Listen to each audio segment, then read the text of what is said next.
이 시간 우리에게 주시는 하나님의 귀한 약속의 말씀은 요한일서, 신약성경 393면에 있는 요한일서 5장 4절에서 6절까지 말씀입니다.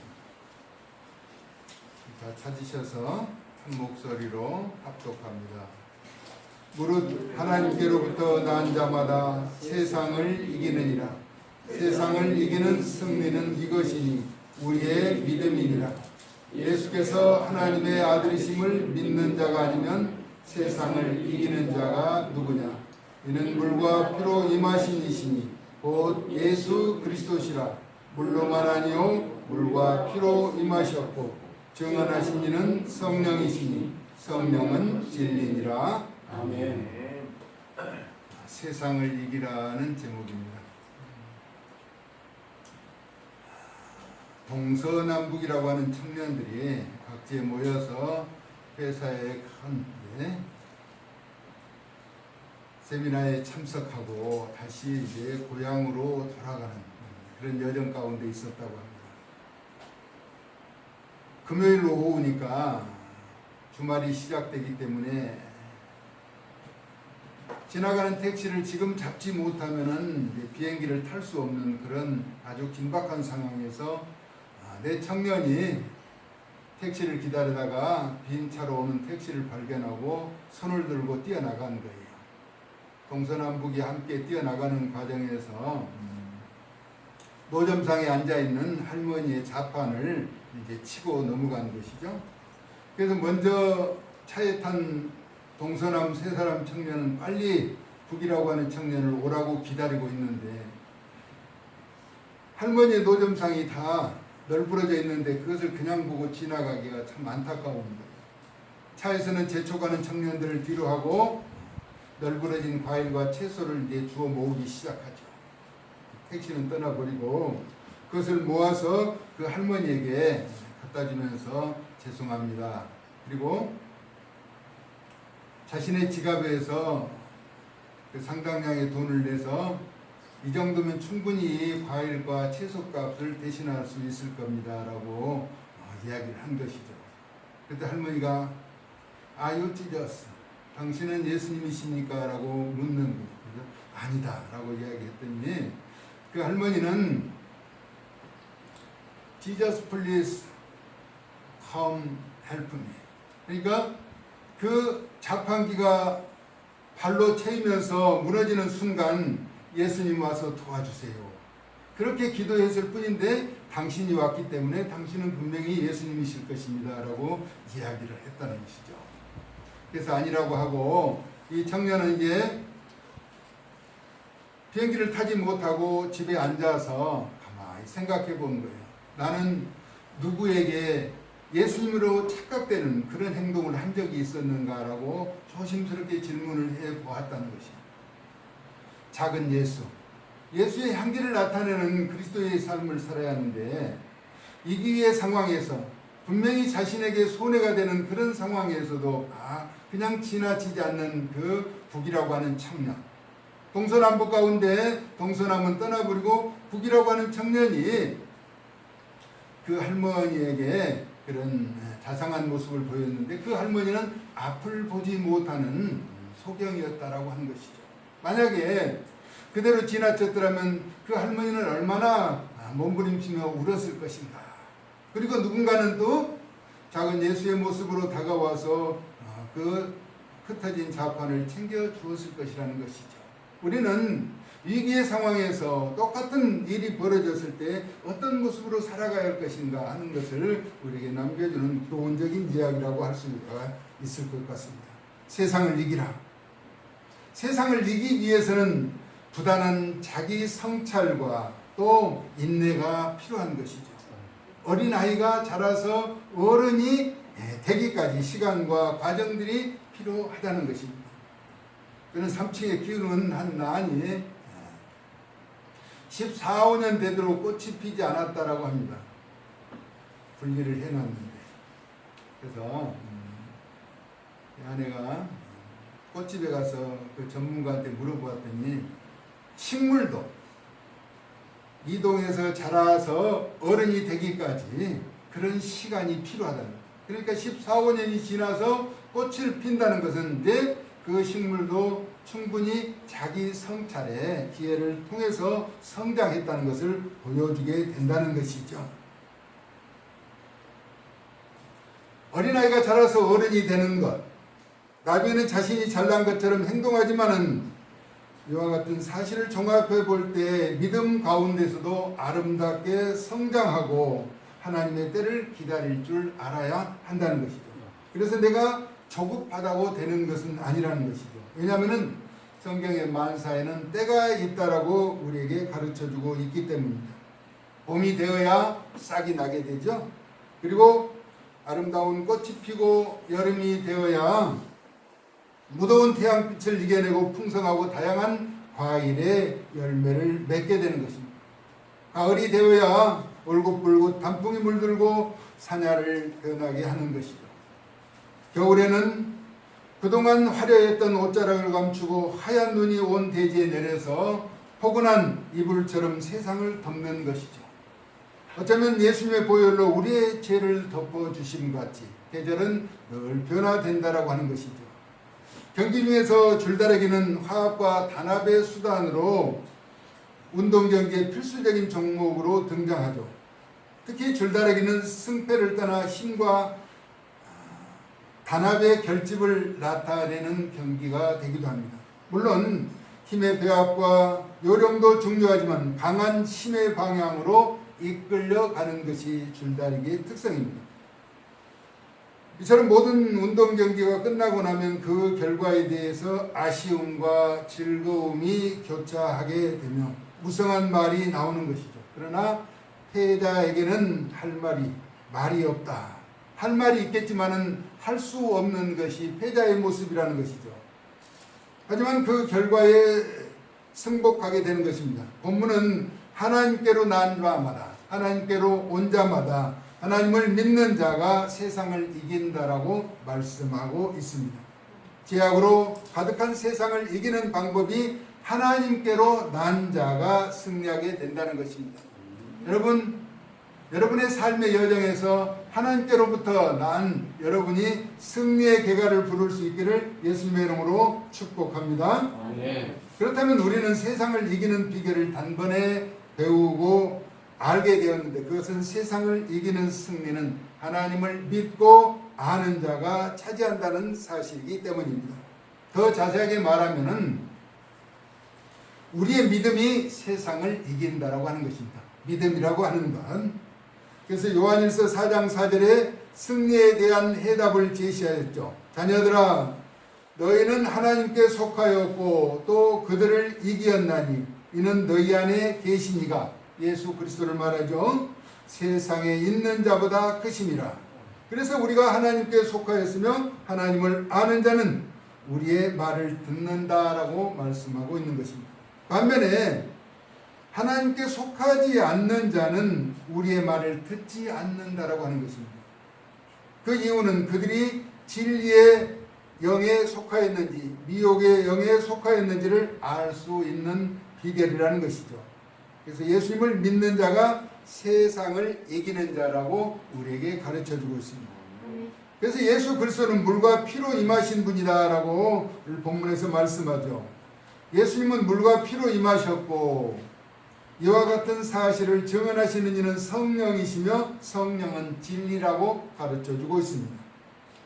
요한복음 19장 33절에서 34절은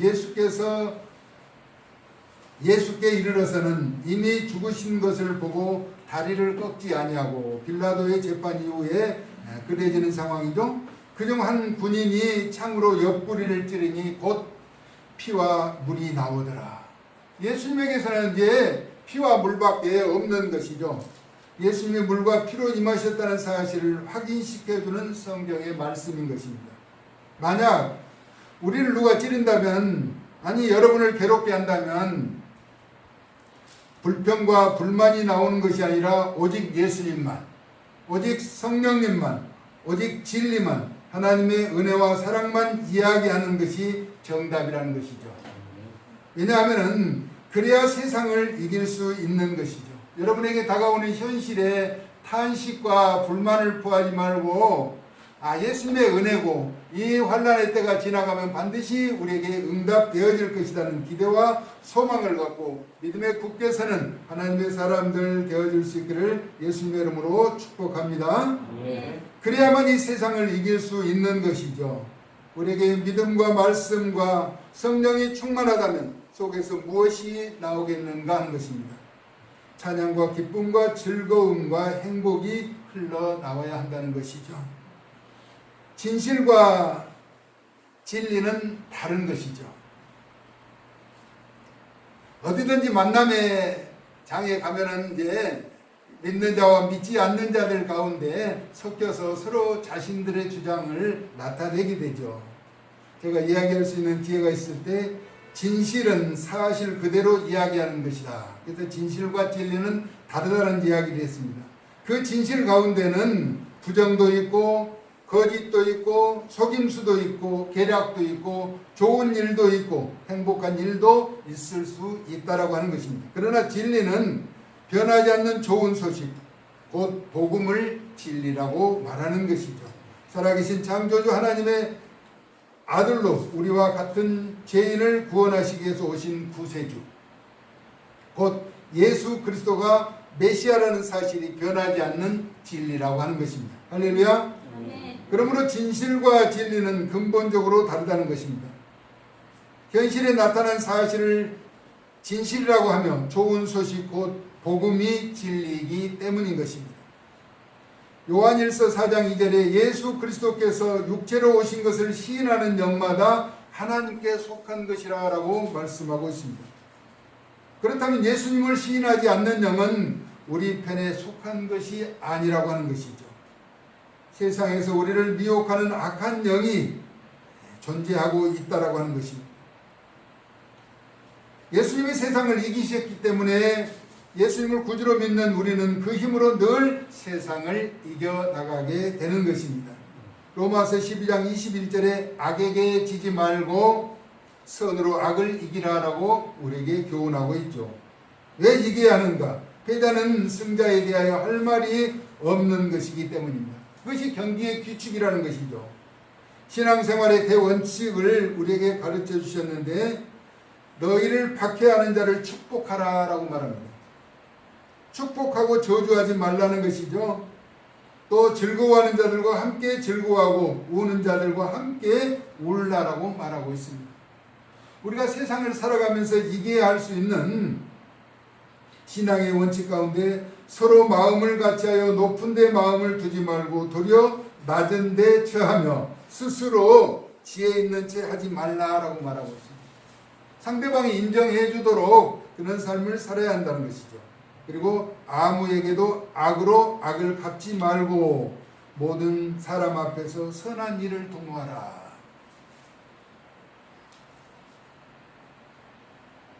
그리고 할 수 있거든 너희로서는 모든 사람과 더불어 화목하라라고 말하고 있습니다. 화목함이 없이는 하나님을 보지 못한다고 히브리서 기자도 말하죠. 원수 갚는 것을 주님께 맡기라고 했습니다. 그리고 원수가 줄이면 먹게 하고 목마르면 마시게 하라는 것입니다. 그것이 그 머리에 숯불을 쌓는 것이다 라고 바울은 말하죠. 세상을 이기는 방법은 세상에서 사용하는 방법과 다른 방법을 사용해야 한다는 것입니다. 심어야 거두는 법칙은 세상의 모든 사람에게 나타내 보여주신 공통적인 약속이라고 말씀드릴 수가 있습니다. 그러므로 믿음을 지키는 우리도 그 약속을 지키고 따라야 한다는 것입니다. 비 오는 날, 눈 오는 날 대체하며 의식주를 해결해야 하는 방법도 다르지 않다라고 하는 것이죠. 그래서 세상을 살아가기 위해서는 지혜가 필요한 것입니다. 그러면서 가치의 기준이 예수 그리스도의 가르침으로 귀결되어야 한다는 것입니다. 우리도 세상에 살기 때문에 세상의 사람들과 똑같은 방법으로 살아가야 하지 않느냐라고 반문할 수 있습니다. 그것은 주님이 원하시는 길이 아니라고 하는 것이죠. 예를 들어서 나면서 소경된 자는 누구의 죄도 아니었으며 이는 곧 하나님이 하시는 일을 나타내고자 하심이었다라고 말씀한 바 있습니다. 그러면서 예수님께서는 아직도 본다고 하는 것은 죄가 그대로 남아있다는 사실을 바리새인들에게 지적하셨죠. 이는 모든 일에 우리가 생각하는 가치와 판단의 기준이 되어서는 안 된다라고 하는 것입니다. 세상을 이기기 위해서는 예수님을 믿어야 하고 그 가르침에 순종하며 따라야 한다는 것입니다. 우리 믿는 사람들이 순종이라고 하는 것은 내 생각과 다르기 때문에 쉽지 않은 일이기도 합니다. 결론으로 말씀드리면 믿음이 세상을 이긴다라고 하는 것입니다. 할렐루야. 하나님의 능력이 우리의 믿음 가운데 문제의 해결 방향으로 나타나는 것이죠. 이기고 싶은 것이 있다면 말씀대로 실천하고 한번 도전해 보라는 것입니다. 반드시 좋은 결과가 나타나게 될 것입니다. 세상을 이기는 비결이 하나님께로 난 것이라고 성경은 우리에게 가르쳐주고 있기 때문인 것입니다. 이 세상에서 실패하고 싶은 사람이 어디가 있겠어요? 그러나 승리의 변곡점을 우리가 만들어 가야 한다는 것입니다. 세상의 똑같은 방법대로 사는 것은 다른 사람들이 승리했기 때문에 나도 승리할 수 있다. 어떤 책을 보니까요. 주식을 투자하면은 주식을 투자해서 돈을 버는 사람이 있다라고 이야기하는 거죠. 물론 있겠죠. 그래서 그 사람들을 따라서 했다가 마이너스 통장까지 다 털렸다라고 하는 사실을 고백하는 그런 내용을 책에서 보았습니다. 세상의 방법에 다른 사람들이 사는 그런 방법으로 살 수 있는 것은 아니죠. 우리 예수 믿는 사람은 세상에 젖어 살면서도 구별된 모습으로 살아가야 한다는 것이죠.